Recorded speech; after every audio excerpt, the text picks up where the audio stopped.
Welcome to the Living the Dream podcast with Curveball. If you believe, you can achieve.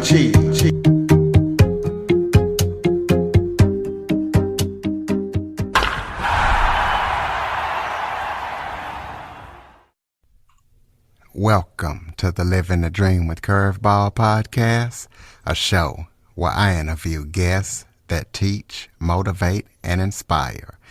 And today, I am joined by one of the country's leading applied behavioral scientists, Kurt Nelson. Kurt is also a podcast host. Kurt has a strong understanding of human motivation, and today he's going to be showing all of us how we can drive positive behavior and motivate change. So, Kurt, thank you so much for joining me today. Oh, Curtis, thank you for having me. I appreciate it, and I'm happy to be here. Well, we're happy to have you. Why don't you start off by telling everybody a little bit about yourself?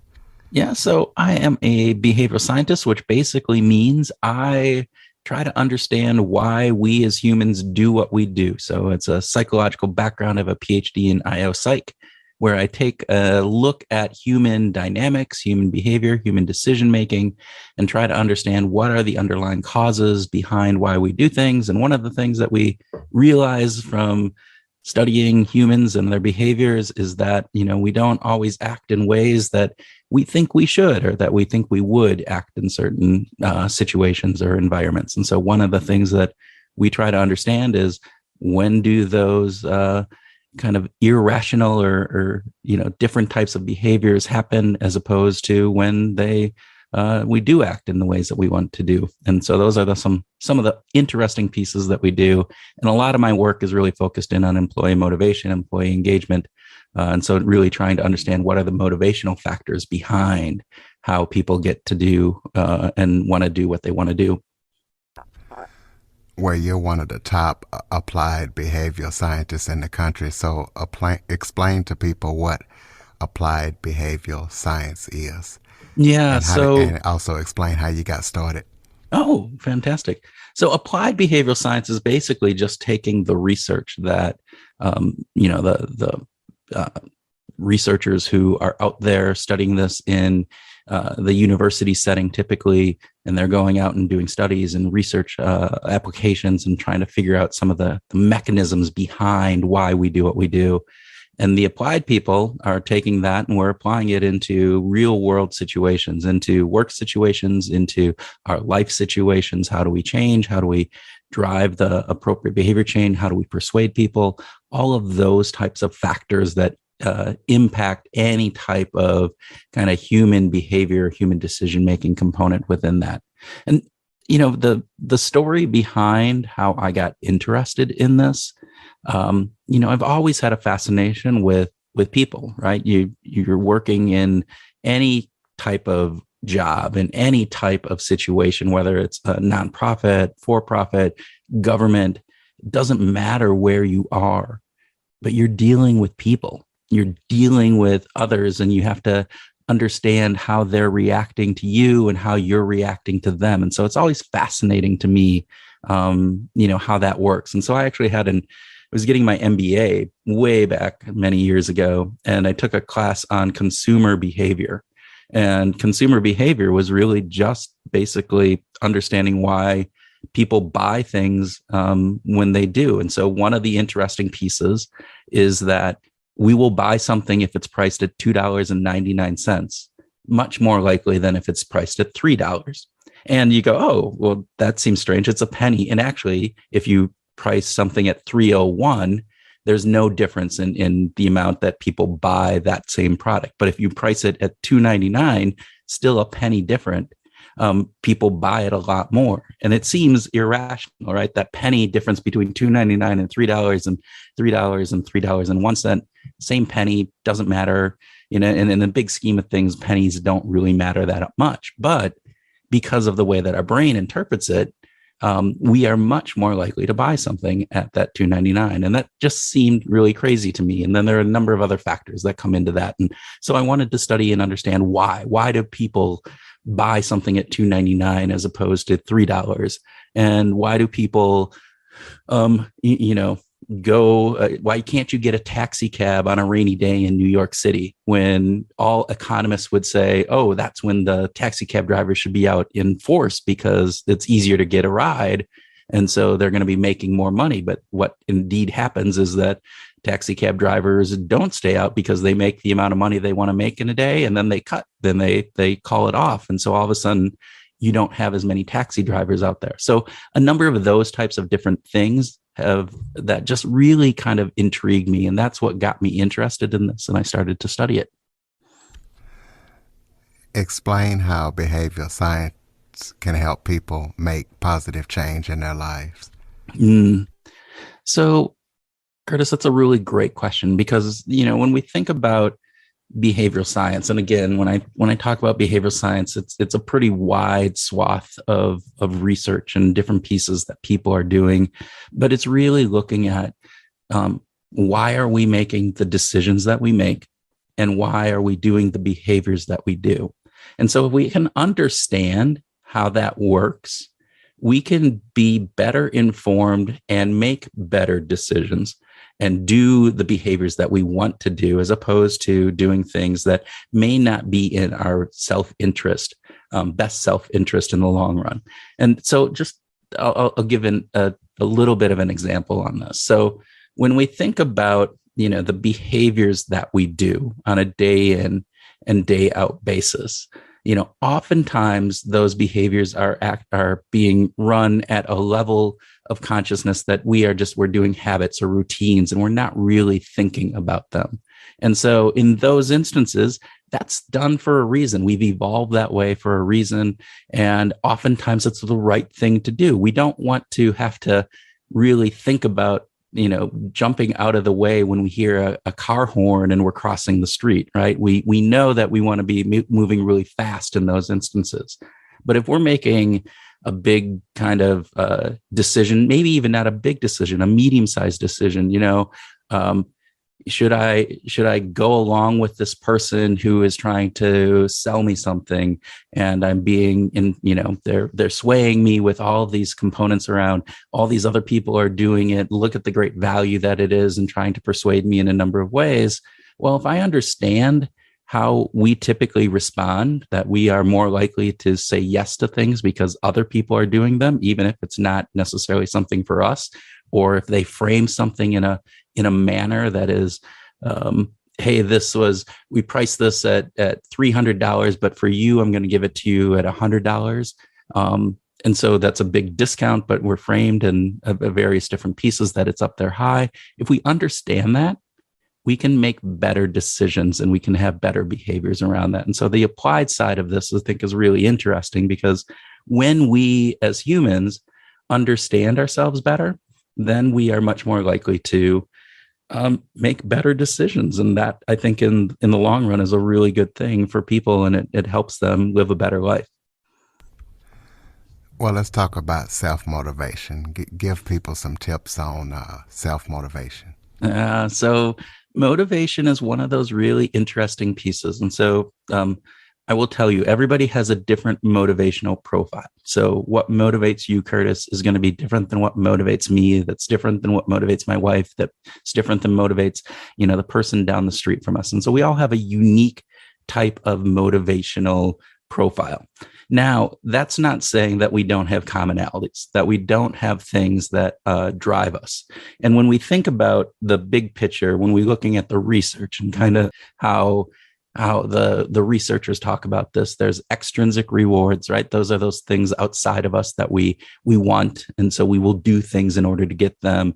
It's the paycheck, it's the title, it's the award that we get at the end of the year, all of those types of things that are extrinsic to us. And then there's intrinsic motivation. And the intrinsic motivation is because we get enjoyment out of what we're doing, whether that be playing a game, whether that be reading, whether that be, you know, learning something new. All of those are kind of an intrinsic kind of motivation. I do it because somehow it brings me fulfillment. It brings me some sort of joy. And the piece of this is that motivation, particularly when we're trying to motivate ourselves, we often try to rely on intrinsic motivation for all of it, which is really good. Intrinsic motivation is a very powerful motivator. And I don't want to discount that, right? But we don't always use extrinsic motivation. And so, for instance, if I'm trying to motivate myself to lose weight and to go to the gym, I think that it's all about willpower and I just need to get myself motivated and go and do it and make sure that that happens every single day. The fact of the matter is, and Katie Milkman, who is a researcher at University of Pennsylvania, has done a lot of really good research on this. And one of the things that she talks about is you can tie an extrinsic reward to things that you want to do for yourself. So she uses the example of going to the gym. And instead of just going to the gym and depending upon that willpower in order to do that, what she did is she said, look, I am only going to listen or be able to watch this movie or listen to this book on tape when I'm at the gym. I'm only going to leave that DVD there in my locker. And the only time I get to listen to it is when I'm there. So she's tying in this want that she has, this intrinsic thing that brings her joy and pleasure, with something that maybe isn't as intrinsically motivating, going to the gym and working out. But because she's tying those two things together, she's able to create an environment where she's more likely to go to the gym and work out and do those and achieve those long-term goals that she wants to do. Another way of thinking about this is that we often try to say that our willpower is the thing that's going to get us going, or the motivation. If I just have enough motivation, if I believe and I want this bad enough, then I will do it. And all of the research shows that the context and the environment that we're in is a huge element within why we do stuff. And so the other piece of self-motivation is you need to set up the environment that you're in order to make sure that you are motivated as much as you can. Again, I use an example, and this was a story that I don't remember where I heard it from, but a gentleman wanted to learn to play guitar, but he would come home from work, had the best intentions of playing the guitar and doing different things. But what would he do when he comes home from work? He would sit down on the couch, TV's right in front of him. He'd flip on the TV. He'd end up watching TV for the next 2 or 3 hours. Then he's too tired to do anything. So what he did is he took the TV, he moved it out of the living room, put it into a back room, and he put his guitar out in that living room. So again, when he came home from work, what did he do? Sat down on that couch. Now there's no TV out there, but his guitar is right next to him. So what does he do? He picks up the guitar, starts to practice the guitar. So it's those types of things that you can do to keep yourself self-motivated, is figure out what is the environment that I'm in? What are the extrinsic rewards that I can tap into? And what are those intrinsic? Again, I don't want to discount that, but you have to make sure you understand what the intrinsic rewards are, and you leverage all of those in order to make sure that you are self-motivating yourself. Well, let's talk about employee motivation. What can companies do to create powerful incentives if they have a smaller budget? Yeah. So in companies that have, a smaller budget, oftentimes when we work with companies, they use one lever, and that's money, right? This idea that, all right, if I pay you more, you will do more for me. And what we find, and this is both an anecdotal from the work that we've done as well as the research, is that oftentimes what people are looking for isn't necessarily more money, even though they will tell you that. If you do a survey of employees, 70-80% of the time, they're going to say, I want, if you give me more money, I will be more motivated. And what we see is that that's not always the case. Again, what you're trying to do is set the environment, set the context up. What people like to do is they want to feel like, yes, money is important. Those financial resources are there. It's always going to be part of the motivational factor. And you unless you're in a volunteer organization, you're paying people, you're doing all those sorts of things. But there are other things. You need to set up a social environment where people feel like they belong, where they feel like they're part of a team, where I don't want to let my coworkers down, where we feel like we are trying to accomplish something that is meaningful, that ties into something of my personal goals, or that I feel is a desirable outcome. And those are two of the main drives that we have: this drive to belong and this drive to kind of make sure that we are achieving something and having purpose in our work and in our meaning. And the other thing is that we're often, motivated by challenges. And so what are the goals that we have? What are the ways that we're keeping people interested in the work that they're doing? And there's a model of employee motivation called the 4 Drive model. It was developed by Nitin Noria and Paul Lawrence, and they were both from Harvard, started in the early 2000s. Lots of good research on this. And they talk about this as the 4 Drive model. And the first drive is the drive to acquire and achieve, which is that money, the awards, everything I talked about. Next one is bond and belong, which is that social bonding piece that I talked about. Then there's the challenge and comprehend, which is that piece that I'm just saying, that goals. What are the goals we have? What are the learning things that we have? And then drive to defend, which is the purpose. It's aligning with this purpose that I have. And if companies can figure out how to mix all 4 of those together in a way, they don't have to, it's not saying that you don't pay your people and you don't pay them well, but you need to make sure that you have a mix of all 4 of those in order to really tap into the motivation that people have, and the employees are going to drive that much further. So, talk about some behavioral biases that can keep us from our full potential. We have a lot of behavioral biases. And if people are interested, I urge them, just go out and Google behavioral biases or go out to Wikipedia. They have a wonderful list of various different behavioral biases that behavioral scientists have identified. A couple of the big ones, right? And so I'll talk about a couple of the big ones. One is called loss aversion. This idea that if I have a loss of $100, that the pain of that loss is about twice as much as the pleasure I would get from finding $100 on the ground. So if I was to go walk down the block and I see $100 bill, I pick it up, I get some joy from that. I get some pleasure, right? There's some satisfaction that I have. And I put it in my pocket and I go and I'm all kind of happy about that.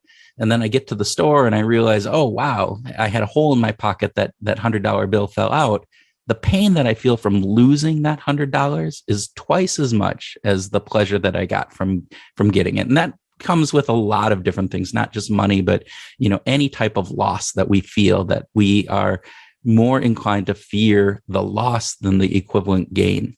And so that impedes us, right? That makes, when we think about risk, we're often risk averse because of that. When we think about change, since change is unknown, there's a percentage of times that even if we think the change is going to be positive, it might end up negative. And so that outweighs the positive benefits that we have from things. And so it can impede us from doing the things that are going to make us a positive change in our lives. So that loss aversion is a big one.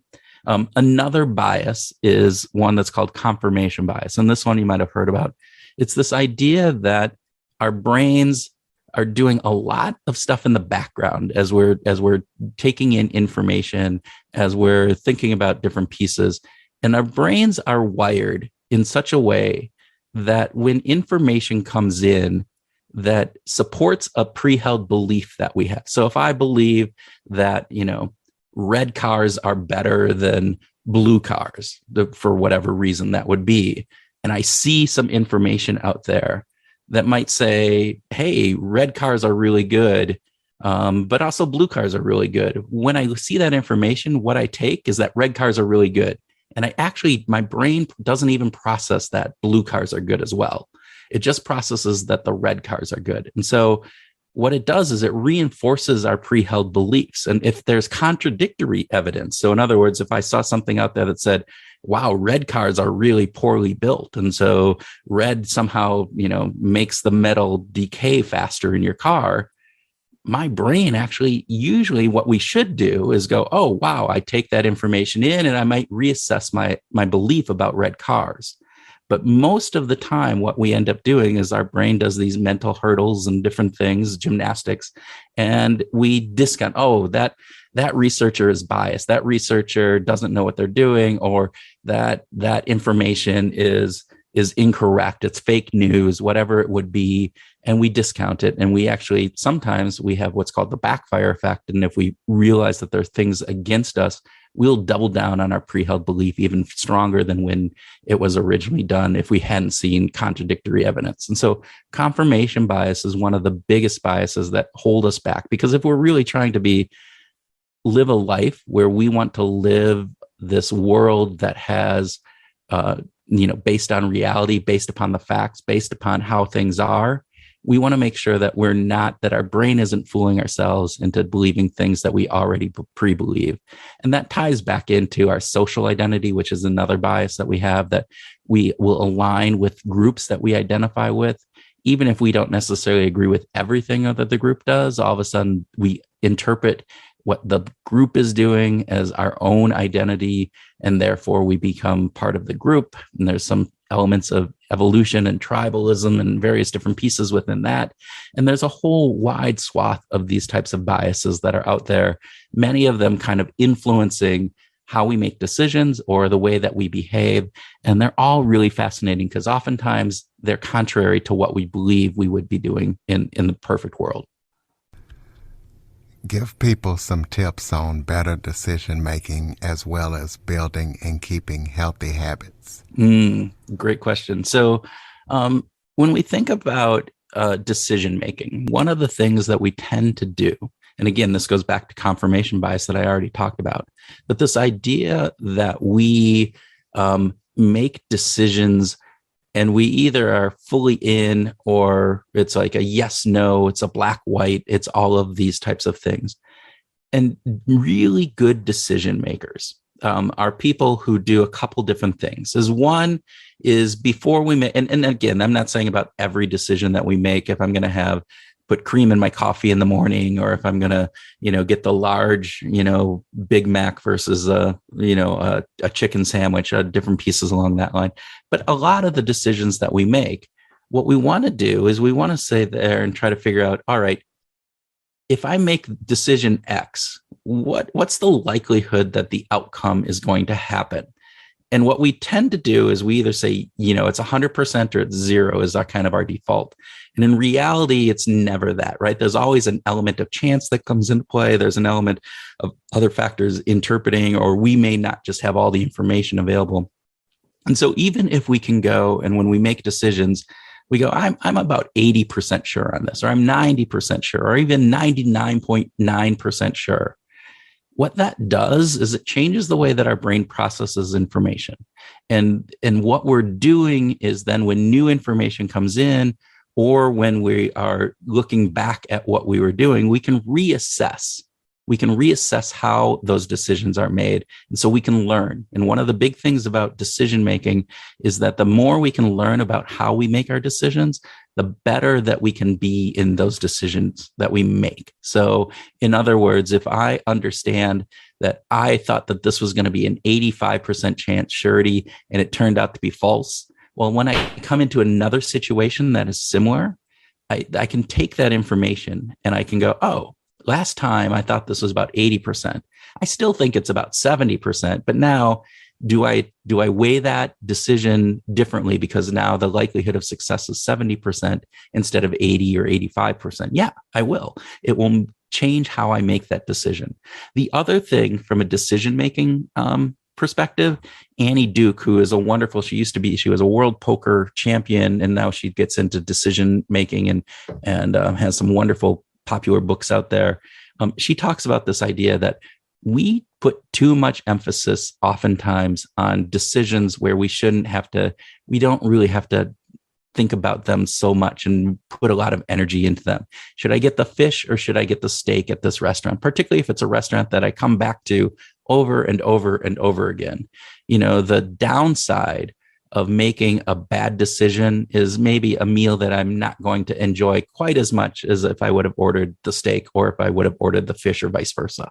So the idea that we weigh, oh my gosh, am I going to have the steak? Am I going to have the fish? Wow, and you kind of worry about that and you work over it is counterintuitive, not counterintuitive, but it doesn't help us in the long run. What we should be doing is making big decisions like, am I going to buy this house or not buy this house? The job that I'm going to take, am I going to take that job? Am I going to switch jobs? Who am I going to date? Who am I going to marry? All of those things, you should definitely be putting a lot of effort and energy into those. What I have for dinner, do I wear the blue shirt or the white shirt? That's not things that we should be putting as much emphasis on. Well, earlier we talked about how people can apply behavioral science to their personal lives. Let's talk about how they can apply behavioral science to their work lives. Mm. Well, once again, I mean, there's lots of different ways. And when we talk about the behavioral biases that we mentioned before, oftentimes those come into play not just in our personal life, but into our work environment. And so if I'm a leader, if I'm a manager, and understanding some of those biases that my employees might have or that my customers might have, if I'm in sales or any kind of customer service environment, or even just, the person behind the counter at Walmart or at McDonald's, understanding why people do what they do can lend it to ourselves so that we can respond better to other people when we go, gosh, they're acting very strange or not in a way that I would expect, because we can hopefully understand them better. But also it can help us in ourselves and saying, how am I showing up to other people in these situations? And what are some of the biases that I might have, so that I can be better informed about what it is that I'm doing that might be maybe not as good as it could possibly be. And one of the things that I often talk about with leaders is just, again, how do you motivate people? What are the ways that you are incentivizing your people to do things? Are you setting up the systems and different aspects of that? But also, one of the really interesting things in a lot of the work that we do is around communication and employee communication. And there's really great research out there that says the way that we frame how we communicate can make a big impact on how people perceive what we're trying to say, how they believe it, and what they do subsequent with it. So, for instance, I'll give you a research that I think is one of my favorite little research studies. There's a college, and they were trying to get people to register for a class before August 1st, right? And so they sent half of this group of people to register for this class, and they sent them a message that said, hey, register before August 1st, and you'll get a 15% discount. And then they sent another group of people, the other half of people, a message exactly the same, except for they framed it differently. They said, register after August 1st and pay a 15% penalty on this. So again, it's 15% regardless of which one you got. So economically speaking, there's no different. A classical economist would say it shouldn't matter how you word it because it's the exact same dollar figures that you have. But what ended up happening is that about 69% of the people who said they got a discount registered before August 1st. But 92% of the people who got the message that said there's going to be a penalty. And again, this goes back to loss aversion when we talked about that, right? A penalty feels like you're taking something away, so it's a loss. And so people are going to be more likely to register early because of that message. Now, you don't always want to use a loss message depending on a variety of other factors, but the way that we communicate actually sets the expectations up in our brains, and our brains process that information differently. So the way that we talk about something from a work perspective, if I'm a leader, even if I'm somebody who's doing sales or working with other customers or even with my coworkers, if I am very purposeful in how I'm communicating, I can have a much better result at the end of the day. Talk about how behavioral science is being used to influence us and what we can do to protect ourselves. So think about this again. When I went back, what got me interested in this from consumer behavior, and that an object or a product that's priced at $2.99, we're much more likely to buy than a product that is at $3, even though relatively saying there's not much difference in there. But the way that our brains process that is they see the two first. And so the two anchors us down at a lower level. So we believe that it costs less. It's much more valued, right? It's a better value than the $3 one. And even compared to $3 versus $3.01. So always think about this from the perspective of, hey, what are those things that are going on in my environment that might be influencing me that I am not paying attention to? And are those things, sometimes those are fine, right? We wanted to buy that product and it's $2.99 versus $3. I'm saving a penny. Great. But if I didn't necessarily want that, and I'm just buying it because, oh, I think $2.99 is a great value and I'm getting some big deal out of this, well, then maybe I should be thinking about that, reassessing my decisions on that. And so there are a number of different things as we think about the world in which we operate, the world that is going on outside, that all of these things are coming in that try to persuade us, right? If other people are doing things, we're more likely to do that, right? If somebody is in a position of authority and they say this is a good thing, we're more likely to believe that it's a good thing. And again, objectively, we should be looking at things for their value in and of themselves, as opposed to because other people like them or somebody in authority says that's the case. Now, oftentimes those are easy outs. And oftentimes, again, if it's not a big decision, that's fine. Not a big deal.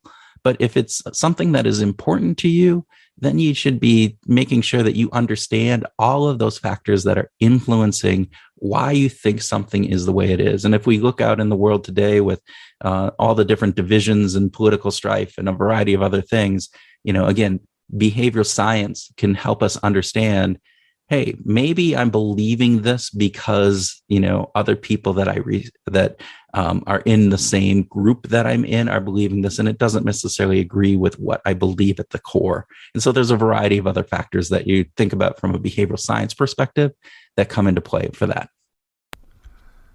Tell us about your podcast. Tell us what it's about and how listeners can check it out. Yeah, so our podcast is called Behavioral Grooves. My co-host Tim Houlihan and myself, we talk to behavioral scientists and practitioners. So people who are doing the research on behavioral science, and also those people who are working either in government or in the for-profit or nonprofit world, who are applying these principles into the work that they're doing. And what we try to do is we try to take it and make it fun. We laugh a lot. We talk about the application of the principles and how that applies and why it's important for people. And we've interviewed everybody from Nobel laureate Danny Kahneman and Richard Thaler to, a nonprofit gentleman in Kenya who is working with teenage kids and using cartoons and comics in order to change their behavior. And he's an accidental behavioral scientist. He has never studied behavioral science, but all of the things that they're doing around there are things that are impacting, that are using behavioral science principles. And so we try to unpack what is going on in both of those situations, from the Nobel laureates and making it really accessible to everyday people about what that science says, to people who are applying things and we're saying, hey, look at this. The way that they're doing this is actually taking and applying these behavioral science principles, and you can do the same thing. And so we laugh a lot. We have a lot of fun, and we have 300 plus episodes, 170 countries, and it's a lot of fun. You have any upcoming projects that you're working on that people need to know about? The one that we're going to be for this fall is we're doing a 5-part series along with another podcaster, Andy Luttrell, of Opinion Science, which is another behavioral science type podcast. And we are doing a 5-part series that is on the history of behavioral economics. So behavioral science, the way that it is mostly interpreted today, is kind of an offshoot of behavioral economics. And behavioral economics is a relatively new research field. It's kind of combining psychology and economics. And in the 70s and 80s, that was kind of an unheard of thing. And there were a few researchers out there, Danny Kahneman and Amos Tversky, who kind of started and spearheaded this. And we have, Amos Tversky has unfortunately passed away, but Danny Kahneman is still alive, and we were able to talk to him. Richard Thaler, who is another Nobel laureate, we talked to him, as well as some of the other kind of luminaries in that field. And it's going to be really fascinating, and it's going to tell the story of how this happened and what were some of the underlying elements that drove the combination of behavioral economics into reality, and how that then is changing the way that not only research is being done in both fields, but also in the real world. Throw out your contact information, website, social media, so people can stay connected with you. Yeah. So, the best way, we're out on Twitter, so you can check out Behavioral Groove. It's behavior behavioral groove, but it's without the E at the end. So you can check out that Twitter. My personal Twitter is Motivation Guru. So again, easy there. You can check out the website at www.behavioralgrooves.com. That actually has the E and the S at the end. And then, LinkedIn is also a great way if you're any type of business, and that's Kurt W. Nelson, and search me there. Close us out with some final thoughts, maybe something that we didn't talk about that you would like to talk about, or just any final thoughts for the listeners. So one of the big things that I find really fascinating is that the expectations that we have, the ideas that we have about things, we know that they influence how we think about things and how we perceive things. But there's some really cool research out there, and that's just really kind of coming into play, that shows that the expectations that we have on things can actually change how our body responds, not just our brain, and different areas of our brain light up. So in other words, they did an experiment with wine, had the exact same wine, but they told people that one wine was cheap wine and one wine was this really expensive wine, when in fact it was the exact same wine.